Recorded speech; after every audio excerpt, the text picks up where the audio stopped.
about this idea for you guys as the stars of this film? Actually po, we can't put it into words how grateful we are. We're just so thankful with everything that has been happening. Hindi po namin in-expect na aabot po siya sa ganitong klaseng, aabot siya ng ganito kalaki. We just wanted to make a good film. We want to retell the story again of Joy and Ethan. But lahat ng nangyayari ngayon is blessings talaga kay Lord. It's overpouring. And of course, lahat po na nandito ngayon, hindi lang dito sa Canada, but all parts of the world. Sila po yung you guys are the reason why the movie is reaching certain heights. So maraming salamat. We're just so full of joy and gratefulness po at the moment. Yeah, no, thank you. How about you? It's hard to process everything kasi parang say good news after good news after good news, and yesterday was such a big milestone for everyone because we've reached 1 billion. Can you imagine? Ang galing nyo, and siguro yung lahat ng nangyayari ngayon, grabe.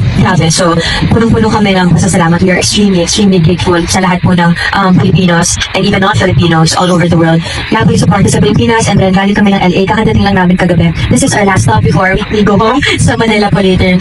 Pero grabe yung warmth sa lahat ng pinupuntahan namin, and excited kami dito for Canada Leg, of course, kasi dito naman talaga nagsimula lahat kung bakit nagkaroon ng part 2. So, ang galing lang na the last time we were here, we were in Calgary, we were just shooting the film, and here we are now, we're all celebrating. So, pandi kayo lahat nun. Thank you sa mga nanood ngayon at sa mga nakailang taon na. I've been seeing your posts online, and you are part of this. Thank you so much for giving us so.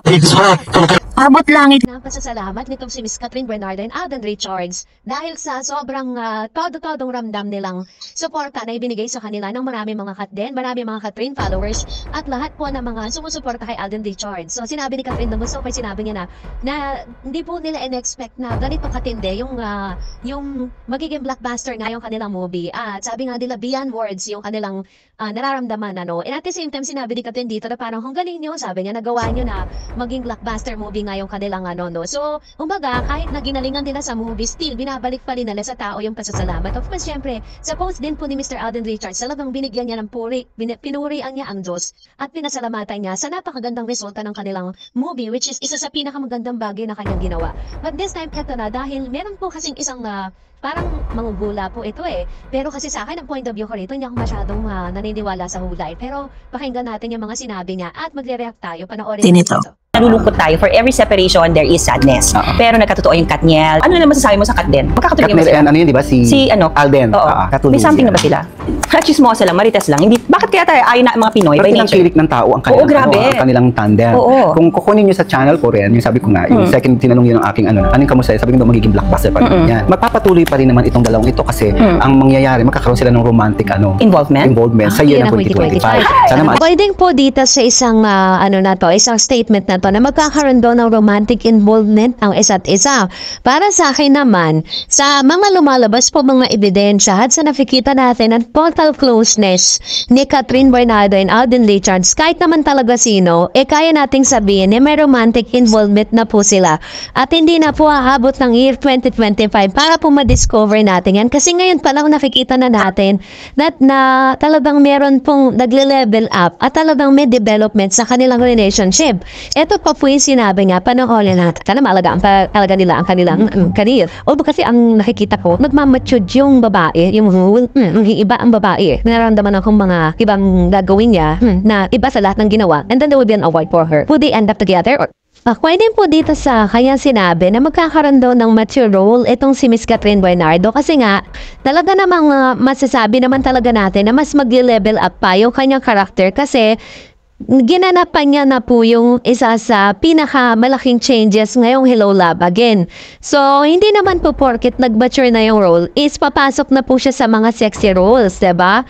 Maaring nagmamature yung kanyang character, hindi na siya yung parang pa-sweet lang, hindi na siya yung dating Catherine Bernardo na parang very sensitive or napaka diba? Parang mas magle-level up. Like for example, magmamature yung role niya.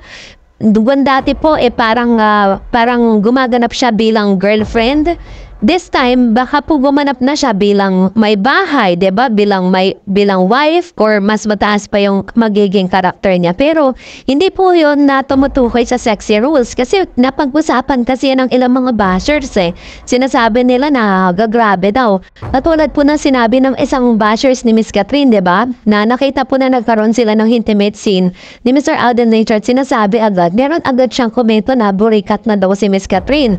Napanood niyo naman po yung kanyang statement with that. So, nililinaw lang natin na pagkakaroon po ng mature role ay hindi lang po yan tumutukoy sa mga sexy roles, sa mga intimate scene na nakikita natin sa mga Viva Max, 'di ba? Hindi naman siguro hahayaan ni Catherine Bernardo na maging ganon yung kanyang kalalagayan dito po sa showbiz. Well, in fact, hindi naman talaga niya kailangan gawin yun.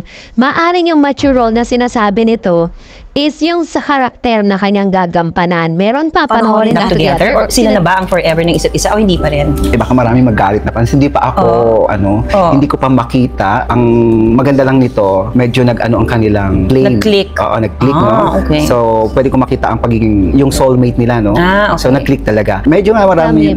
Nasabi rin ng fortune teller na ito na tinanong siya kasi kung magiging forever na nga si Catherine at si Alden Richards. Pero as of now, ay hindi niya pa raw nakikita yung part na yon. Basta ang nakikita niya is talagang nag-click yung kanilang tambalan at mas magkiklik pa ito sa mga susunod pang mga taon. So, nakakatuwa lang kasi ito po yung mga positibo, no? At ito pa yung sinabi niya, panoorin natin. Maraming umaasa na sana ito na yung dalawa, no? Pero hindi pa rin ganun ka-sure yung babae. Okay. Siguro si Kat nagiging sigurista lang dahil marami siyang napagdaan. Nadala na siguro. Yeah. How about yung... Base po dito, sinabi niya dito na parang hindi pa sure si Miss Catherine Bernardo.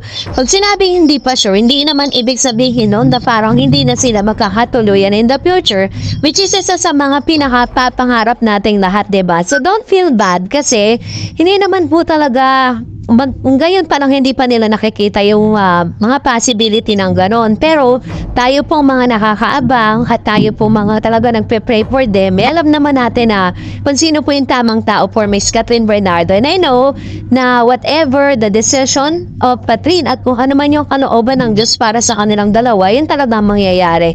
So this time, let's enjoy the moment, diba? Let's trust the process. So yun lagi yung sinasabi ko sa inyo, diba? Maghintay lang po tayo dahil kung pag-uusapan ng romantic involvement, meron na talaga yan. So kailangan lang natin na maging mapagmasid, diba? Sa lahat ng mga finikilos nilang dalawa.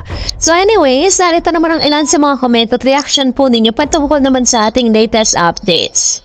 Let's start off with Ma'am Shi Corazon Saldiva. Sabi niya, speaking of wedding, sa napanood ko sa isang interview kay Alden, he wants intimate type of wedding. Yung sa tingin nyo, gusto niya, families lang ang and close friends. Just don't know, ang bib niya, gusto ganun din na yun. So, kasi base po sa mga interviews, no, ganun kasi lagi sinasabi ni Alden. Sabi ni Miss Annabelle Kigida, hi Ma'am Dars,